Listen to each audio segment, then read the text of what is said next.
Eto na ang 32 karagdagang S-70I Black Hawk helicopters ng Philippine Air Force. Nitong Miyerkules, formal na tinanggap ng PAF ang 7 Black Hawk helicopters na bahagi ng huling batch ng delivery sa isang blessing ceremony sa Villamor Air Base sa Pasay City. Dumating sa bansa sa magkakahiwalay na batch mula 2024 ang mga dagdag na Black Hawk helicopters.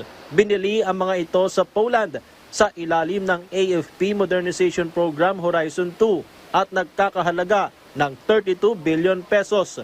Acquiring the aircraft is only one part of the capability development.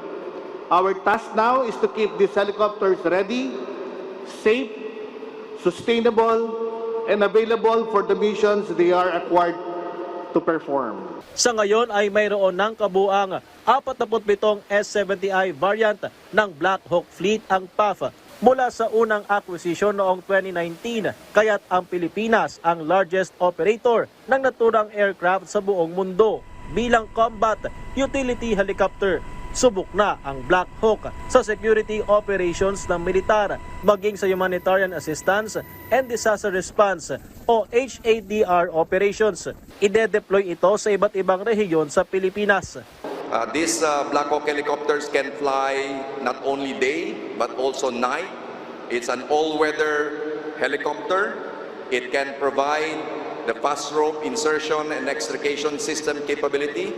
It can actually carry yung bucket of water if merong sunog po anywhere in the Philippines. It can also carry heavy load, say for example yung mga 105mm cannon ng ating Philippine Army.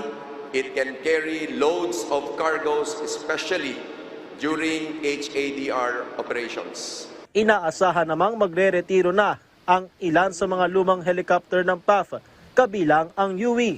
At this point in time, we're still using some of them, but we have plans already of decommissioning them in the years to come. So these helicopters are actually the replacement for the aging fleet of UH-1H helicopters. Samantala, pinalakas ang maritime interoperability at operational coordination sa ika-19 na multilateral maritime cooperative activity sa West Philippine Sea sa pagitan ng Pilipinas, Estados Unidos at Australia. Isinagawa ang pagsasanay mula August 19 hanggang 25. Idineploy rito ang BRP Diego Silang ng Philippine Navy kasama ang BRP Teresa Magbanwa ng Philippine Coast Guard. Lumahok naman para sa Estados Unidos ang USS Santa Barbara at ang HMAS Supply ng Australia.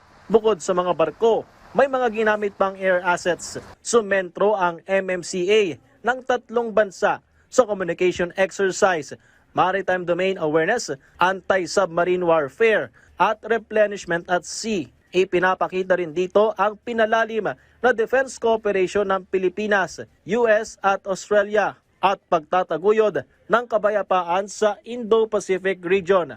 Patrick De Jesus para sa Bayan.